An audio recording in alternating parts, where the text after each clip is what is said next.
Cette dernière table ronde de la matinée, table ronde qui porte sur l'accès aux produits de santé, comment l'améliorer pour les patients. Et je propose à nos deux animateurs, donc Olivier Leroux, président du groupe Servier, et David Leu, directeur général d'Ipsen, de rejoindre l'estrade. Merci.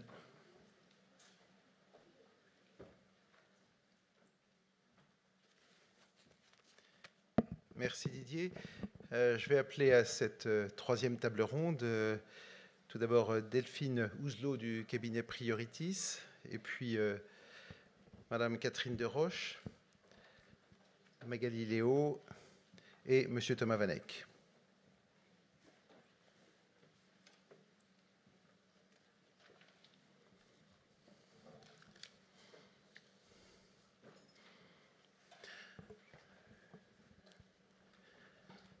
Tout d'abord, merci beaucoup d'avoir accepté notre invitation pour cette troisième table ronde qui va être sur le thème de l'accès au marché. Et vous savez que l'activité de notre industrie est caractérisée par un continuum qui va de l'innovation fondamentale, la recherche fondamentale dans le but de découvrir, tout cela pour sauver et soigner des vies, et passe par l'accès au marché, et puis après, évidemment, la vie du médicament ou de la solution de santé sur le marché. Ce matin, nous avons traité de deux premiers thèmes qui étaient celui de l'innovation, la recherche pour innover, puis celui de l'industrialisation de cette innovation. Et nous allons parler avec vous maintenant, échanger avec vous maintenant sur ce thème de l'accès au marché. Et pour ce faire, il nous a semblé intéressant de partir d'une étude comparative, c'est-à-dire comment se situe l'évaluation en France si on la projette sur un plan européen, donc en prenant un petit peu de distance, et pour donner ces éléments de décor et permettre un échange entre chacun de vous, je vais proposer à Madame Ouzelot, vice-présidente du cabinet Prioritis, de nous donner quelques éléments mettant en perspective cette évaluation. Pardonnez-moi, je ne vous ai peut-être pas présenté chacun, donc je vais le faire.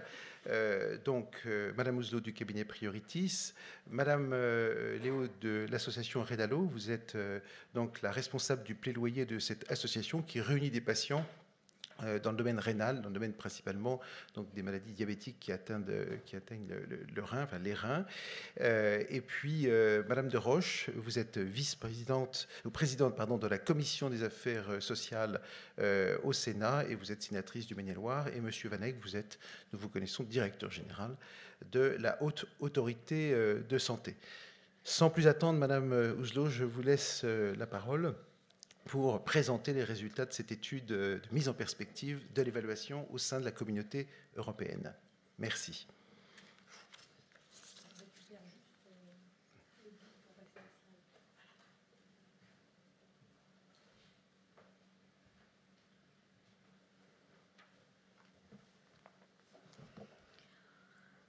Bonjour à tous et donc merci pour cette invitation. Donc le G5 en partenariat avec le LEM nous a demandé il y a quelque temps de conduire une étude afin d'évaluer les difficultés d'accès pour les médicaments en France et de mettre les résultats de cette perspective, ces résultats en perspective avec les principaux pays européens. Donc, je vais rapidement vous présenter la méthodologie sur laquelle nous avons travaillé. Nous avons identifié les autorisations de mise sur le marché européennes obtenues entre juin 2017 et décembre 2020, toute indication thérapeutique confondue au départ. Puis nous avons choisi de travailler sur un certain nombre d'aires thérapeutiques qui sont présentées à l'écran. Ces aires thérapeutiques représentaient 57% des AMM obtenus sur cette période-là, avec une partie extrêmement importante d'oncologie, puisque l'oncologie avait été choisie à retenir comme aire thérapeutique, l'oncologie représentant 57% de ces AMM européennes sur cette période de référence. Nous avons ensuite choisi de travailler sur différents axes d'intérêt pour évaluer la manière dont la Haute Autorité de Santé évalue les médicaments en France. Nous avons travaillé d'abord sur les refus de remboursement dans la totalité de l'indication, c'est-à-dire les produits qui obtiennent un service médical rendu insuffisant. Nous les avons mis en perspective européenne pour voir comment ces médicaments avaient été traités dans les autres pays européens. Nous avons également travaillé sur les indications qui, bien qu'ayant obtenu un avis favorable de la Commission de la transparence, n'ont pas obtenu leur inscription sur la liste en sus. Je parlerai de cette étape un petit peu plus tard dans notre présentation. À noter qu'à septembre 2021, qui est la date de mise à jour de cette étude, la Commission de la transparence avait évalué 91% des avis qui avaient obtenu leur AMM sur la période de référence. Et on notera que c'est l'agence qui a le plus évalué à cette date. Si on fait un focus maintenant sur les indications qui ont obtenu un service médical rendu insuffisant dans la totalité de leurs indications, elles sont sur cette période et sur les aires thérapeutiques qui ont été retenues au nombre de 34, avec un nombre important de produits en oncologie qui ont obtenu un service médical rendu insuffisant, puisqu'ils sont au nombre de 56% de ces avis défavorables. On observe également 18% d'avis défavorables dans les maladies rares, ainsi que 18% de maladies rares en diabétologie. En revanche, il n'y a eu aucun avis défavorable en antibiothérapie, ni dans les maladies inflammatoires, ni dans la migraine. Un point également intéressant à noter, c'est que 15% de ces produits qui ont obtenu un service médical rendu insuffisant avaient au préalable bénéficié d'une ATU. Si on regarde maintenant la mise en perspective de ces produits qui ont obtenu un avis défavorable au remboursement en France, la première constatation qu'on peut faire, c'est qu'aucun de ces produits n'a obtenu un avis négatif en Allemagne. Les avis en Allemagne sont systématiquement positifs. Ce qu'on note aussi, c'est que dans 60% des cas, la Commission de la transparence a été seule à donner un avis défavorable au remboursement. Aucun des autres pays européens, les pays européens que nous avons regardés dans cette étude étaient l'Allemagne, l'Angleterre, l'Écosse, l'Espagne. Aucun de ces autres pays n'avait donné un avis défavorable dans 60% des cas. Néanmoins, cette analyse pour l'instant est à prendre avec certaines limites, puisque l'Espagne a encore beaucoup d'avis qui n'ont pas été rendus et qui sont en attente de publication. Donc tous ces avis manquants font que la mise en perspective européenne reste encore un peu aléatoire. Et nous allons continuer à suivre la publication de ces avis pour faire une mise à jour de cette étude au moment de début 2022. L'Espagne a pris beaucoup de retard dans la publication avec la crise du Covid, ce qui fait que du coup on a beaucoup d'attentes sur pas mal de produits. Ensuite, ce que nous avons étudié, c'est les raisons de ces avis défavorables obtenus en France et dans les autres pays pour lesquels il y a des avis rendus.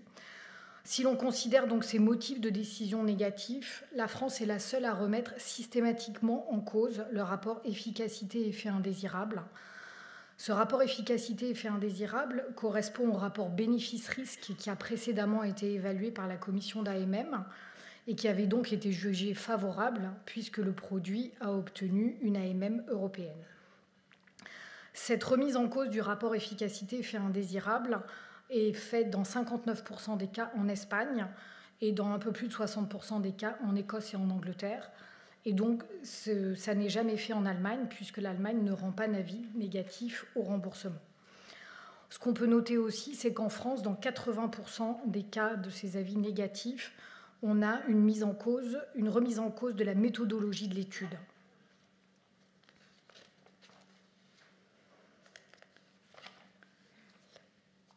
Maintenant, nous allons nous intéresser aux produits qui n'ont pas obtenu leur inscription sur la liste en sus de la T2A et comment ces produits ont été traités dans les autres pays européens. On évalue à peu près à 29% les indications pour lesquelles la T2A n'a pas été obtenue, alors qu'elle aurait dû en relever. Bien évidemment, avec les réformes en cours, ces chiffres vont probablement évoluer, mais à la date de cette étude, on était à 29%. Dans près de 60% de ces refus concernent des produits qui étaient précédemment sous ATU, et 83% de ces refus touchent des produits d'oncologie. Ce qu'on peut noter quand on regarde au niveau européen, c'est que dans la majorité des cas, ces produits sont pris en charge dans les autres pays européens.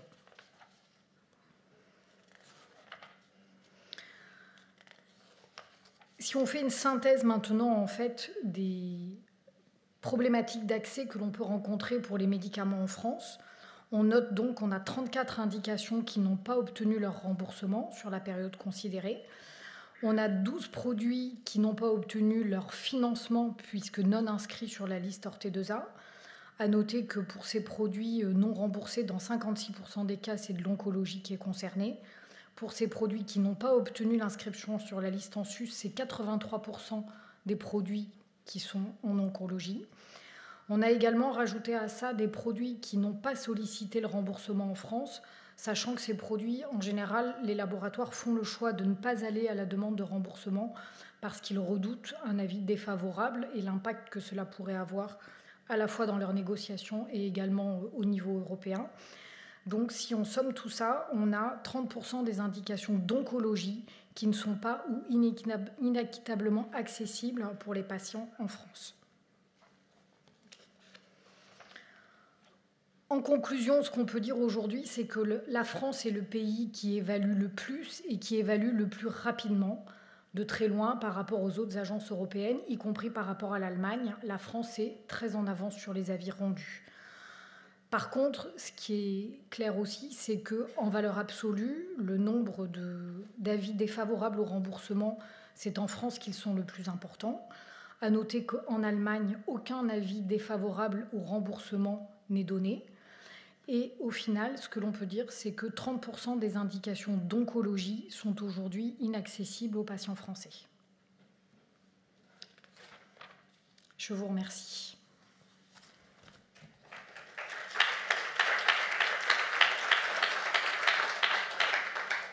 Merci beaucoup, Madame Ouzlo, pour cette entrée en matière, ce décor posé pour alimenter notre échange de cette table ronde sur l'accès. Je vais peut-être tout d'abord demander à M. Vanek de réagir à ces chiffres, même si évidemment son périmètre de responsabilité et le fait qu'il a un rôle central et clé aujourd'hui, notamment dans l'accès précoce, sur lequel il reviendra peut-être, est important, et sur les médicaments innovants, les indications extrêmement innovantes. Mais dans un premier temps, quelle réaction à ces chiffres, à cette analyse, ce benchmark, cette analyse comparative? Bonjour, vous m'entendez? Oui, c'est bon. Bonjour à tous. Alors, d'abord, je vais commencer par une réserve, c'est qu'il est extrêmement compliqué pour moi de réagir à une étude dont j'imagine bien qu'elle a été menée avec un très grand sérieux, mais dont je n'ai pas les éléments. Donc, par principe, effectivement, je serais très intéressé pour en disposer. Ce qui me satisfait et que j'ai relevé à plusieurs reprises, c'est qu'il y a plusieurs moments a été mentionné le fait que la Haute Autorité de Santé était l'agence qui évaluait le plus en Europe. Alors, j'ai même entendu le plus rapidement. Donc, chez les industriels, on n'en a pas encore tout à fait l'habitude d'entendre ces propos, mais c'est extrêmement positif. Et d'une certaine manière, je ne me prononcerai pas sur la position par rapport à nos interlocuteurs européens, parce que ce soit positif ou négatif, je ne vais pas changer d'avis par rapport à l'opinion que je ne peux pas avoir sur cette étude. Mais ce qui est sûr, c'est que c'est pour nous depuis un certain temps un axe de progrès et une préoccupation effectivement très importante d'accélérer les délais d'évaluation, toujours dans une optique qui est le focus central pour nous, c'est l'accès des thérapies pour les patients. C'est vraiment l'optique dans laquelle se situe la Haute Autorité de Santé. Et donc, il y a eu des progrès depuis le plan médicaments innovants qu'on avait lancé en janvier 2020. Il y a eu des améliorations très significatives et en volume et en rapidité de l'évaluation, sans jamais sacrifier à la méthode. Donc, que ça se traduise après dans la comparaison avec les pays européens, c'est possible ou pas, je ne sais pas ce que mène. Mais en tout cas, pour nous, c'est un sujet de préoccupation permanent et nous ne considérons pas aujourd'hui, en dépit des progrès importants, de la diminution importante des délais de traitement, que nous sommes arrivés. Nous continuons effectivement à regarder, à voir comment est-ce qu'on peut avancer, comment est-ce qu'on peut encore réduire ces délais. Après, vous l'avez dit, là où je suis un tout petit peu, alors pas mal à l'aise, mais où il me semble que cette étude a un caractère assez fortement rétrospectif, c'est que vous vous focalisez beaucoup sur deux aspects. Alors, d'abord, j'ai entendu effectivement que vous comptiez les produits qui n'avaient pas déposé. Là, il y aurait une discussion à avoir pour savoir à quel point il faut blâmer les autorités de contrôle pour les produits qui ne sont pas déposés, mais je ne m'arrêterai pas à ce point-là. Vous mentionnez la prise en charge sur la liste en sus. Je pense qu'on pourra avoir des discussions extrêmement passionnantes sur les critères d'entrée dans la liste en sus, mais de fait, cette discussion elle a été tranchée. Ça a été arbitré, une position qui était portée par la Haute Autorité de Santé publiquement par ses présidentes successives, qui était effectivement d'accroître l'accès à la licence et notamment pour les produits d'ASMR 4, a été explicitement arbitré. Donc les produits aujourd'hui qui sont mentionnés, qui sont en ASMR 4, vont rentrer sur la licence. Donc je pense que ce constat-là, il peut effectivement avoir un aspect rétrospectif sur l'accès ou non de ces produits à la licence. De fait, il n'est plus d'actualité. Donc s'interroger sur qu'est-ce qu'on pourrait faire, la question c'est, il a été fait quelque chose et aujourd'hui encore, à la lumière de cette réforme, de cette évolution qui est quantitativement significative, est-ce qu'il reste un problème d'accès à la licence? Et je suis désolé, je vais retourner le problème, pas tellement du côté des industriels, mais du côté des patients. Est-ce qu'il y a pour les patients un certain nombre de produits dont on pense qu'il serait pertinent qu'ils puissent en bénéficier, dont ils pensent eux aussi qu'il serait pertinent qu'ils puissent en bénéficier, et qui aujourd'hui n'arrivent pas à accéder sur la licence? C'est ce bilan-là, il me semble qu'aujourd'hui est pertinent, et pas s'interroger sur la situation antérieure avant effectivement que ça intervienne. Et vous l'avez mentionné, enfin, il y a des questions qui sont relatives aux produits qui se retrouvent avec une non-inscription parce qu'ils ont ce qu'on appelle un service médical rendu insuffisant. Alors l'étude ne dit pas si la HAS a eu raison ou tort de donner un service médical rendu insuffisant. Elle constate néanmoins apparemment que ça n'a pas été le cas dans un certain nombre d'autres pays. Moi, je vous le dis tout de suite, je vais décevoir sans doute certaines attentes. Je ne commenterai pas les discussions de la commission de la transparence. Si on a mis en place une commission indépendante avec des experts, avec des règles de méthodologie et de déontologie aussi drastiques, ça n'est pas pour que le directeur général de la Haute Autorité de Santé vienne et commande ces décisions-là. Par principe, je respecte les décisions de la commission de la transparence. Ce que je peux indiquer en revanche, c'est que là aussi, la question de la méthodologie, c'est une préoccupation qui est absolument centrale pour la HAS, mais ça n'est pas une préoccupation, ce n'est pas une préoccupation d'ermite. C'est une préoccupation que nous souhaitons partager et sur laquelle nous souhaitons élargir en permanence notre réflexion. Et là aussi, ce n'est pas quelque chose qui date d'il y a quelques semaines, c'est un mouvement de fond. La question de la prise en compte dans la méthodologie, notamment de l'avis des patients. Alors, nous avons ici une représentante des patients, donc je la laisserai s'exprimer sur les commentaires qu'elle peut faire et les éventuelles réserves qu'elle peut avoir. Mais en tout cas, pour nous, c'est un des axes prioritaires de notre stratégie. La prise en compte, effectivement, de l'avis des patients est quelque chose d'absolument fondamental et on essaye de l'intégrer dans une méthodologie autour de tout ce qu'on appelle les proms et les prums. Enfin, je ne vais pas jargonner ici, mais dans l'expression des patients. Et vous avez mentionné l'accès précoce. C'est une réforme absolument majeure. Oui. Alors qui n'est pas mentionné dans cette présentation, parce qu'effectivement, la présentation ne se focalise pas sur ce sujet-là, mais on a vu là récemment dans les accès précoces, la réforme s'est mise en place au 1er juillet, le rôle des patients sur un certain nombre de produits, je ne mentionnerai pas, mais je pense qu'on peut les avoir en tête, hein. Il y a eu des produits notamment contre le Covid. Le rôle des patients a été assez déterminant pour que la France soit, à ma connaissance, alors je ne sais pas si on est le premier pays du monde, mais en OCDE, je n'en ai pas vu d'autres, mais il me semble qu'on a été le premier pays au moins de l'OCDE à donner un accès à des produits qui étaient des produits innovants en prévention contre le Covid. Et ça, c'était directement lié justement à la prise en compte du point de vue des patients et des études cliniques. Donc peut-être effectivement, dans certains cas, nous avons des opinions différentes des autres pays, mais ça n'est pas toujours effectivement pour refuser un accès aux patients. Et je pense que l'accès précoce étant vraiment l'évolution assez cardinale, la plus importante qui soit intervenue dernièrement en matière d'accès au traitement, ça n'est absolument pas négligeable de dire ce point-là. Et le dernier point, et après je vais rendre le micro parce que je pense que vous avez envie d'entendre tout le monde sauf moi, le dernier point, c'est qu'en matière de méthodologie, je l'ai dit, pour nous c'est crucial, la méthode c'est quelque chose d'important, et comme vous le savez, il y a des réflexions qui se mènent actuellement au niveau européen sur l'évolution de ce qu'on appelle en bon globish l'HTA, qui nous concerne tous ici, et avec la préparation de textes européens qui vont organiser la coordination et l'évaluation au niveau européen. Et en attendant ces textes européens, effectivement, il y a eu ce qu'on appelle toujours en bon globish un tender qui a été lancé par la Commission européenne pour que justement les différentes agences européennes qui s'occupent de ce sujet-là puissent travailler ensemble. Et c'est pour ça que nous avons pris toute notre place dans cette réflexion-là. Nous avons postulé avec un certain nombre d'autres agences, dont l'Allemagne, dont vous soulignez effectivement les divergences dans votre analyse avec la France, pour co-animer un groupe de travail spécifique justement sur la méthodologie. Parce que précisément, nous ne réfléchissons pas à la méthodologie uniquement à partir de nos critères, uniquement dans notre coin. Nous cherchons en permanence à discuter, à élargir, à confronter nos points de vue défendu aux meilleurs standards internationaux. Et c'est d'ailleurs dans cet esprit-là aussi que nous avons sur le sujet des essais basket, mais ça j'imagine qu'il y aura plein d'opinions dans la salle qui seront très intéressantes sur ce sujet-là, sur le sujet des essais basket, qui sont effectivement une problématique totalement innovante, effectivement soumis à une publication au Lancet, parce que nous ne réfléchissons pas dans notre coin, mais nous cherchons en permanence à nous confronter, à dialoguer sur ces sujets de méthodologie. Donc oui, nous assumons les résultats que nous avons eus. Je ne peux pas commenter ceux qui ont été présentés là, mais nous assumons effectivement que dans le système français, il y a des produits qui ont eu l'AMM, qui ont un accès au remboursement, et d'autres qui ne l'ont pas. C'est comme ça que le système français est conçu, et la HAS assume effectivement. Sur la liste en sus, pour nous, c'est un combat que nous avons toujours mené pour nous. Il nous semble que ce combat, il est largement tranché par les derniers arbitrages, mais il faudra garder.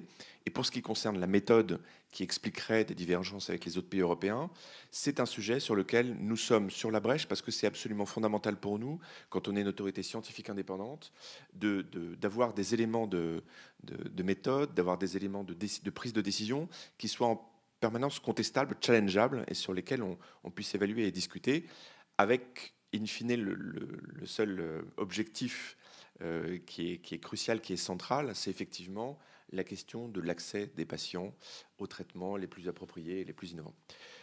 Voilà ce que je pouvais dire en première réaction à cette étude. Merci beaucoup. Ce que donc, nous notons, c'est qu'il y a un travail sur l'HTA qui vise à une convergence. Alors peut-être que c'est les résultats de l'étude dont les modalités n'ont pas encore été connues et mériteraient d'être connues de votre part, qui montrent ces divergences. Ce que nous entendons, c'est que ce travail sur l'HTA, donc le Health Technology Adjustment, l'évaluation bénéfice-risque et l'évaluation pharmaco-économique européenne, permettrait d'aller vers une meilleure convergence de l'évaluation du médicament. Merci. Peut-être la parole d'une représentante d'une association de patients. C'est intéressant, je vous ai vu réagir au propos de M. Vanek tout à l'heure. Qu'est-ce que vous vouliez exprimer ? Merci tout d'abord pour votre invitation. Juste une petite précision, je ne représente pas les patients, je représente ici l'association Rénalou, qui est une association, comme vous l'avez dit, de patients concernés par les maladies rénales, greffés, dialysés. Autant de patients qui ont payé un très très lourd tribut à l'épidémie de Covid. On a aujourd'hui plus de 2000 patients qui sont décédés du Covid, un petit peu plus d'ailleurs. Et aujourd'hui, la crise n'est pas du tout derrière ces patients, qui sont sévèrement immunodéprimés pour la plupart et qui, pour une partie d'entre eux, ne sont pas protégés par la vaccination. Donc ce sont des patients qui ont pu accéder à une 3e dose vaccinale, mais qui ne répondent pas pour partie à ce schéma et qui sont aujourd'hui exposés encore à des risques importants de mortalité, ce qui les rend très très vulnérables et ce qui les faisait beaucoup espérer des innovations. Et effectivement, vous le disiez, Thomas Vanek, on a aujourd'hui, je pense que d'ailleurs c'est le premier médicament qui a fait l'expérience de la refonte de l'accès précoce avec le cocktail d'anticorps monoclonaux en prophylaxie, c'est-à-dire avant contamination, pour prévenir la contamination ou tout au moins les formes graves de Covid. Une décision qui est intervenue assez tôt, avec sans doute un peu de pression sur la HAS, mais la HAS a effectivement rendu une décision d'accès précoce assez tôt, et je pense que le cocktail d'anticorps monoclonaux en question est le premier médicament à avoir fait donc l'objet de cette accès précoce nouvelle formule. Pour autant, et je pense que effectivement les débats auxquels j'ai assisté depuis ce matin on parle beaucoup, parce que c'est le cœur effectivement du market access, des difficultés, des lenteurs, des critiques que l'on peut éventuellement faire ou nuancer à la haute autorité de santé. Moi, ce que j'ai envie de dire et ce dont j'aimerais témoigner aujourd'hui, c'est que même lorsqu'on a tout le matériel, lorsque la HAS a fait le travail, lorsqu'on a une décision d'accès précoce qui est intervenue le 3 août dernier sur donc l'accès aux anticorps monoclonaux en prophylaxie, lorsqu'on a un DGS urgent qui est sorti dans la foulée, en mars, enfin, on a tout le matériel scientifique et réglementaire qui permet l'accès des patients dans certaines indications à ces médicaments, eh bien aujourd'hui, et vous l'avez peut-être lu dans Le Monde la semaine dernière, on se heurte à des inégalités très très importante d'accès au traitement, et ce n'est pas la faute de la HAS, ce n'est pas la faute du ministère, ce n'est pas la faute aux associations de patients qui se sont mobilisées, et c'est peu dire, depuis des mois pour obtenir cet accès précoce.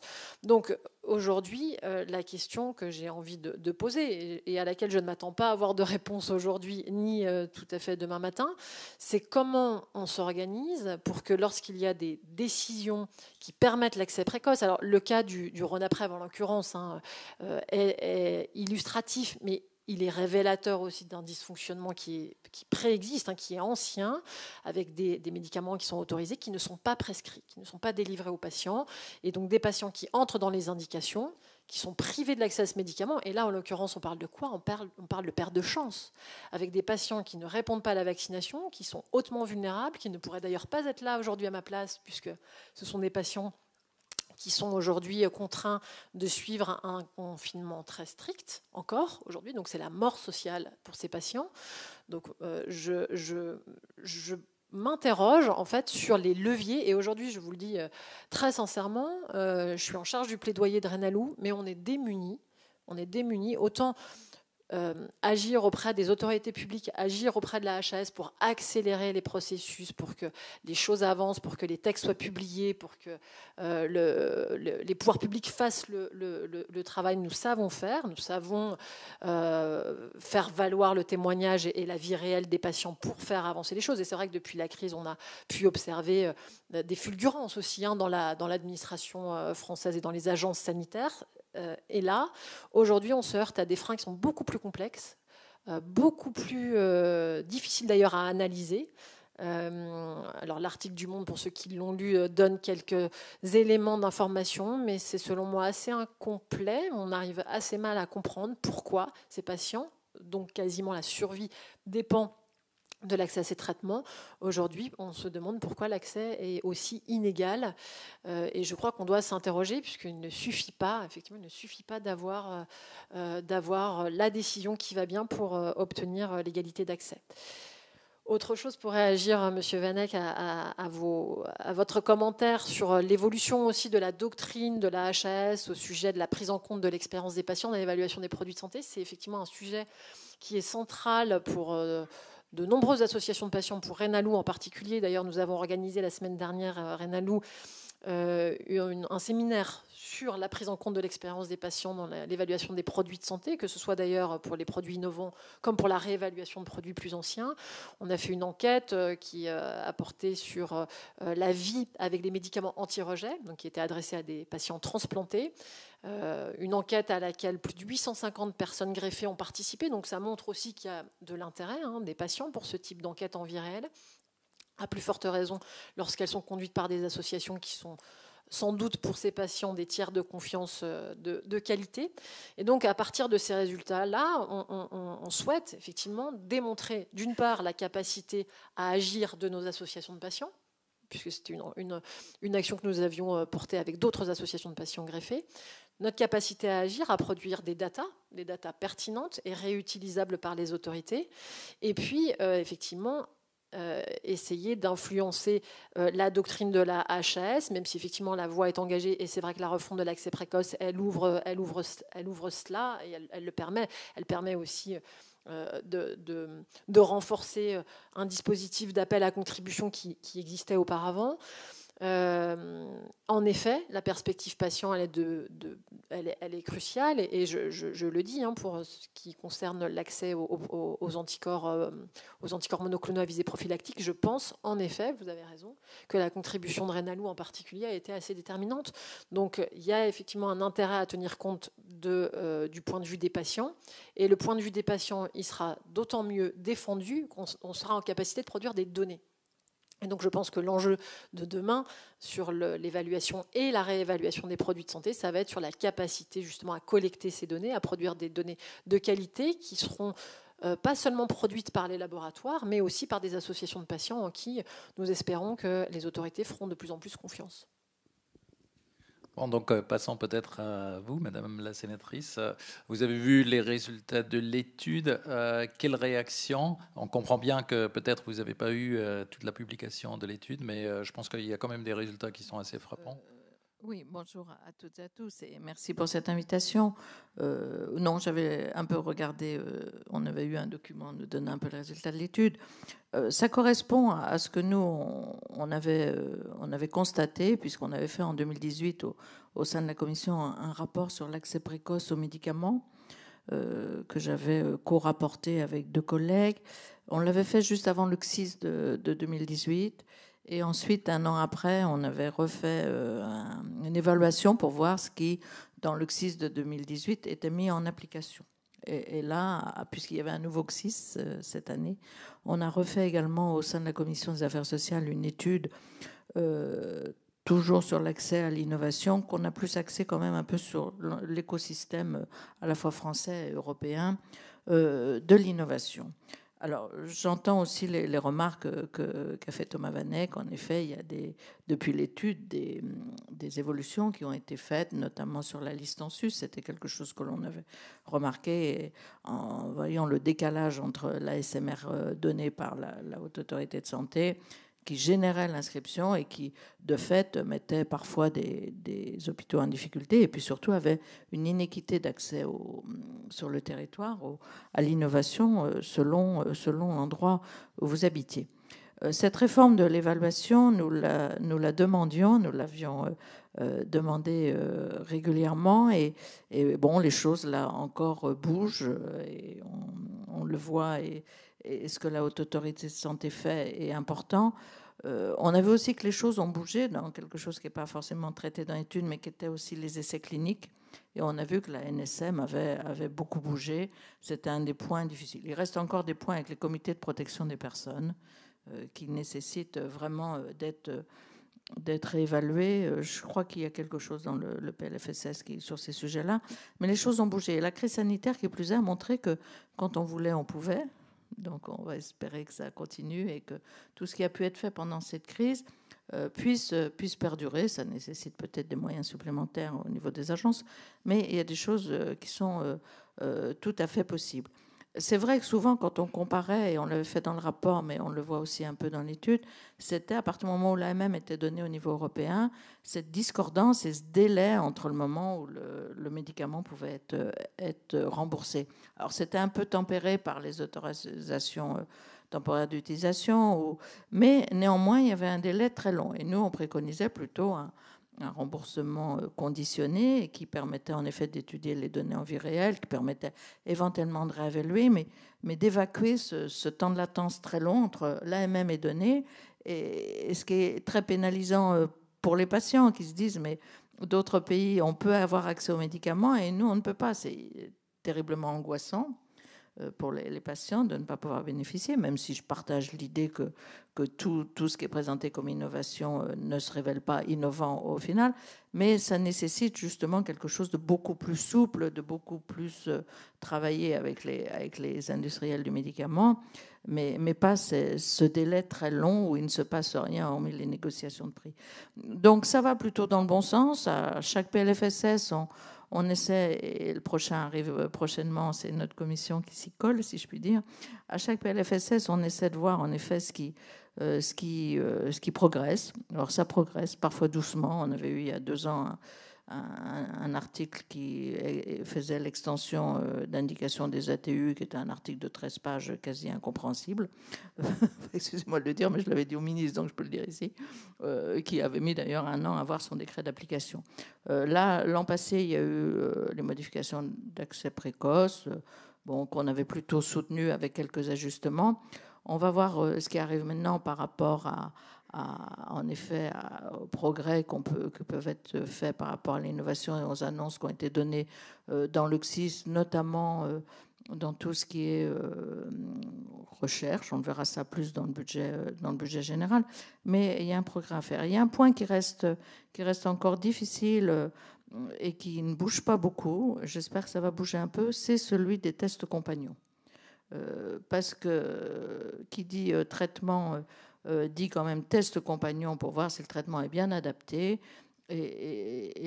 Alors la liste en sus va bouger, tant mieux, mais le répertoire des actes innovants hors nomenclature doit bouger, parce qu'il n'est pas admissible que ça fait 4 ans qu'on en parle, nous, au sein de la commission, mais donc c'est antérieur. Et j'étais tout à l'heure aux 15e rencontre du cancer, où Norbert Ifra, le président de l'INCAM, disait la même chose. Ça bouge très lentement sur le RIHN et c'est majeur en termes de traitement et d'accès précoce à l'innovation. Et en plus, même si on est comptable des deniers publics, et j'entends en effet qu'on doit à la fois être dans la sécurité du médicament, dans l'efficacité, mais aussi dans la maîtrise des coûts. Mais je ne comprends pas qu'il n'y ait pas cette réflexion un peu économique, si je puis dire, de ce que l'innovation et notamment certaines dépenses puissent générer comme maîtrise des coûts ultérieurement. Il y a toujours ce décalage un peu. Retour sur investissement, ce n'est pas un beau mot qu'on utilise en matière de santé, mais néanmoins, je pense qu'il faut vraiment avoir cette réflexion si on veut soigner de façon meilleure les patients et leur donner vraiment la thérapeutique la plus adaptée. Bon, ça bouge quand même, et on en est heureux, mais il y a encore quelques petits points à améliorer.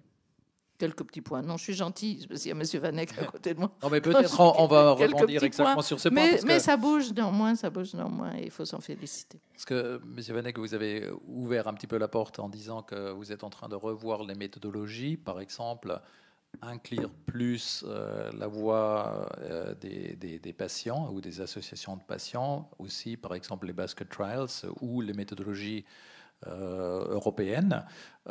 Est-ce que vous préconisez aussi, par exemple, prendre plus en compte les sociétés savantes ou les filières de soins dans les maladies rares ?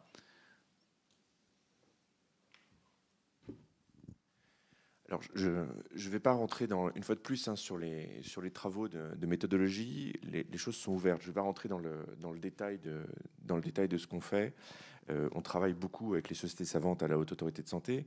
La question de savoir à quels experts, comment est-ce qu'on recourt à l'expertise, c'est une question effectivement qui est complexe et sur laquelle là aussi on a décidé d'avancer, plus pour nous pour identifier plus simplement et plus rapidement des experts en utilisant des outils notamment qui font appel à l'intelligence artificielle, enfin en essayant de moderniser un peu tous nos outils et sortir un peu du fichier Excel pour la sélection de l'expertise.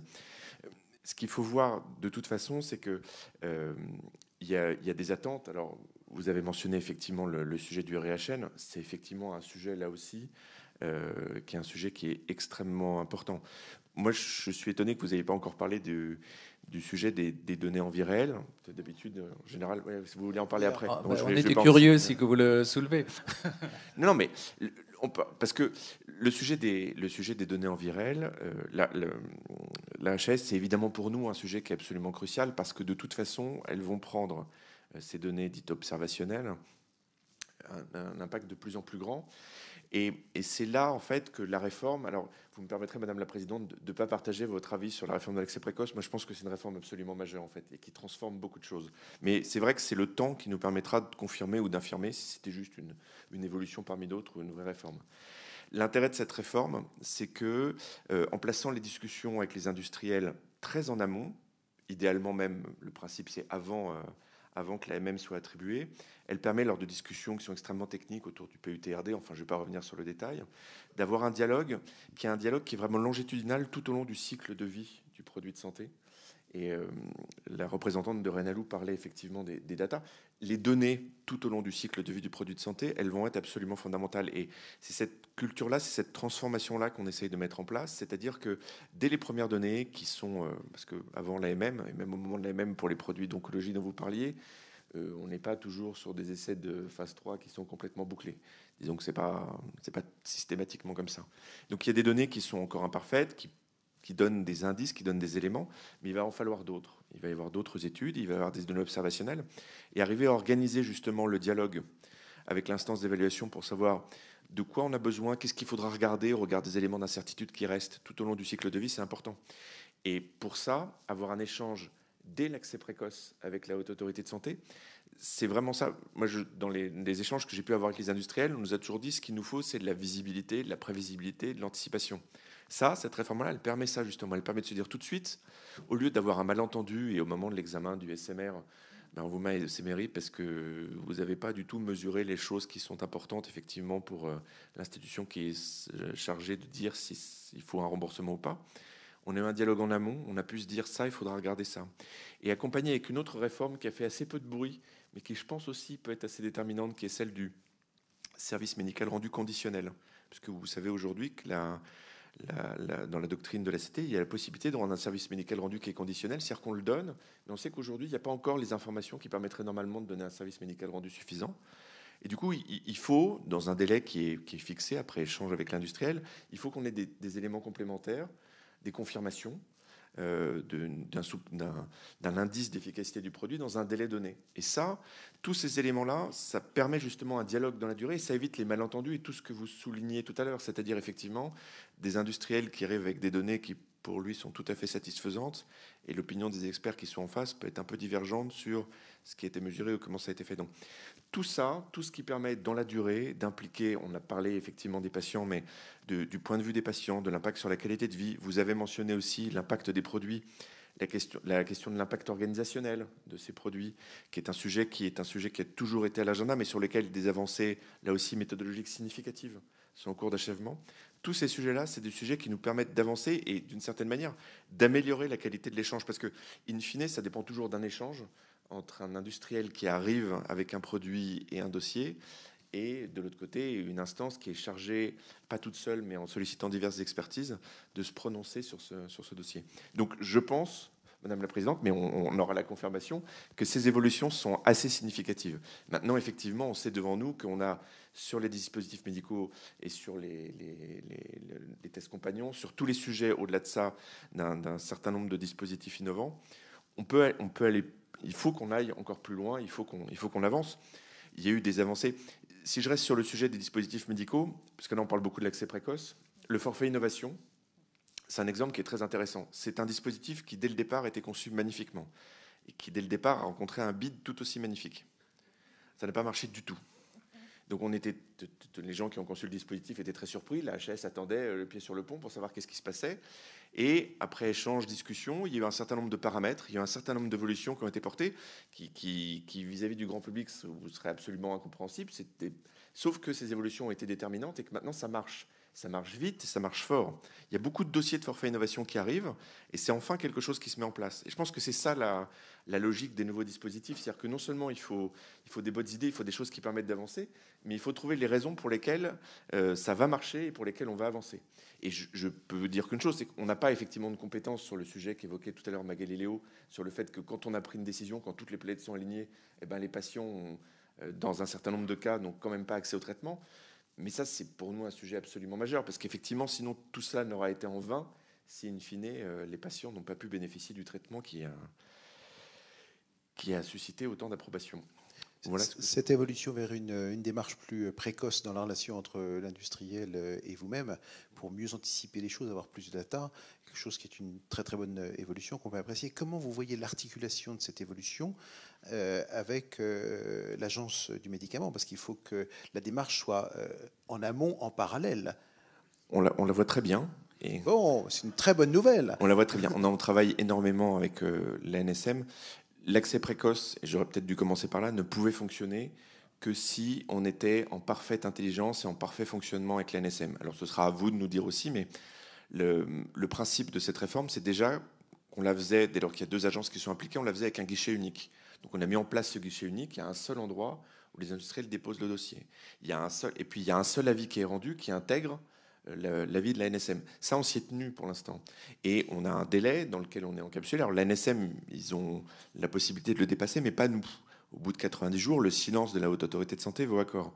Donc le travail en permanence au quotidien avec l'ANSM, il est indispensable. Et pour l'instant, moi, alors peut-être que le docteur Ratigny-Carbonel aura une autre opinion, mais moi, je ne peux que me féliciter de la qualité du travail qui est fait avec l'ANSM. La coopération est vraiment... Et ce ne serait pas possible autrement.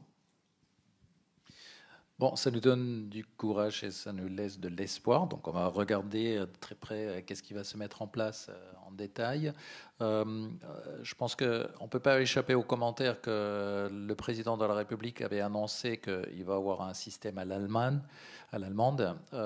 Finalement, on a découvert que c'est un système bis parce qu'en fait, c'est après un avis de l'HAS, donc c'est déjà considérablement plus tard que l'Allemagne. Et puis après, il a une rémunération forfaitaire. Donc c'est encore moins à l'Allemagne. Donc, quelque part, dans la mise en place, je pense qu'il y a encore des détails à affiner. Donc, nous espérons qu'effectivement, on peut s'approcher plus vraiment à un système allemand. Donc, en fait, le G5 préconise qu'on devrait implémenter un vrai système allemand. Ça accélère encore plus l'accès à l'innovation, qui est important pour les patients et les malades, à notre avis. Et puis finalement aussi sur les critères de l'évaluation, parce qu'on voit que quand même dans l'étude Prioritis, il paraît qu'il y a quand même quelques différences, notamment avec l'Allemagne. Je comprends bien que vous ne voulez pas vous prononcer sur les détails de l'étude, ça je comprends complètement. Mais nous, comme industriels, on observe quand même des différences assez prononcées. Donc ça, je pense qu'on peut dire. Donc avec ça, je pense qu'on va finir et conclure notre session. Merci beaucoup pour tous les intervenants d'être venus, très appréciés, et d'avoir écouté les différentes perspectives de vue. Et donc je passe la parole à Didier. Merci beaucoup.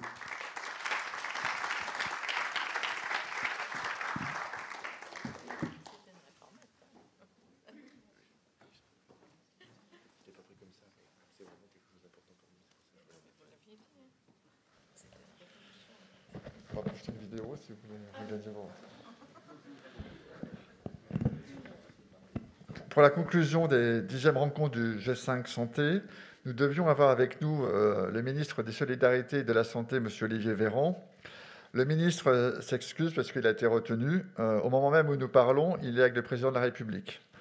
Le ministre a quand même tenu à apporter son témoignage pour les 10e rencontres du G5 Santé. Je vous invite donc à voir la vidéo qu'il nous a envoyée. Merci. Monsieur le Président, Mesdames, Messieurs, depuis le début du quinquennat, nous assumons une rupture. Une rupture dans la manière de valoriser nos produits de santé et les industriels qui les développent et les produisent. Ce changement d'état d'esprit, il est antérieur à la crise. Mais la prise de conscience collective, à travers la crise sanitaire, de l'importance de réinvestir dans le secteur de la santé, et notamment dans celui des industries, est devenue une évidence pour l'ensemble de nos concitoyens. La souveraineté sanitaire de notre pays est une priorité. Notre politique, elle est équilibrée. J'assume être le ministre de la Santé qui favorise prioritairement l'accès au marché des traitements innovants parce que c'est cette politique qui nous permet et qui permet à nos patients de bénéficier des traitements dans des situations médicales où il n'existe pas ou peu d'alternatives thérapeutiques.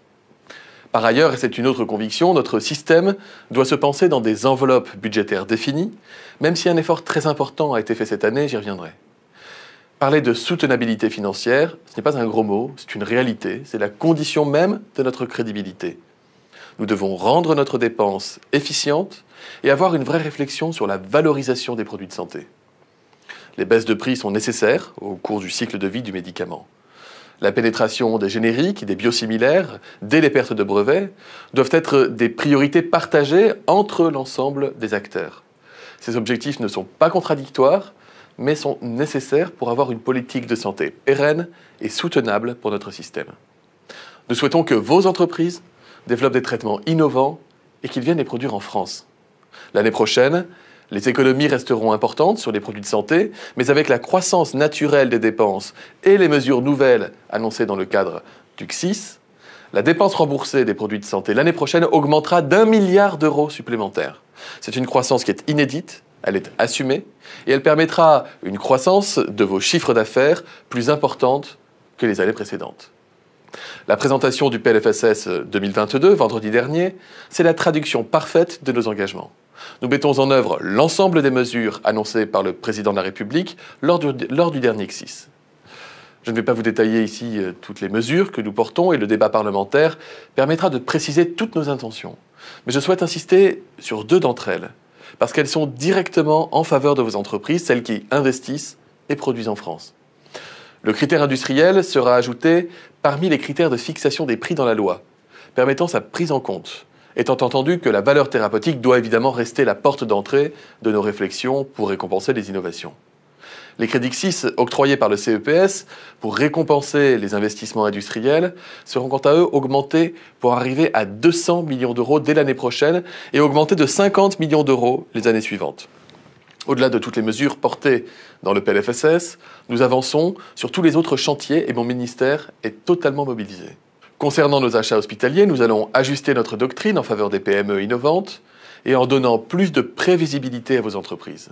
Nous souhaitons également que nos CHU redeviennent de véritables acteurs de l'innovation avec des prises de participation facilitées dans des entreprises innovantes.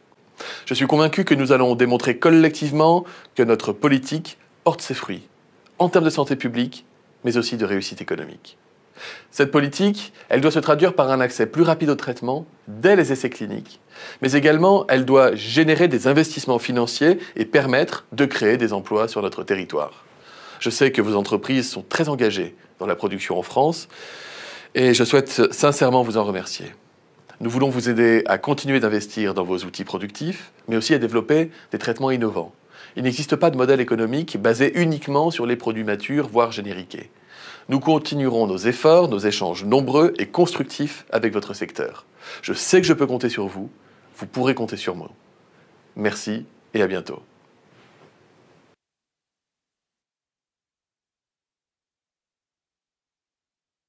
Donc, les 10e rencontres du G5 Santé sont maintenant terminées.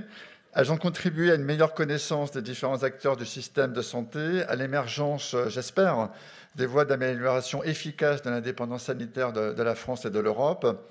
Je vous propose maintenant de poursuivre nos débats autour d'un cocktail qui vous attend juste à la sortie de cet auditorium. Bonne journée à tous. Merci beaucoup.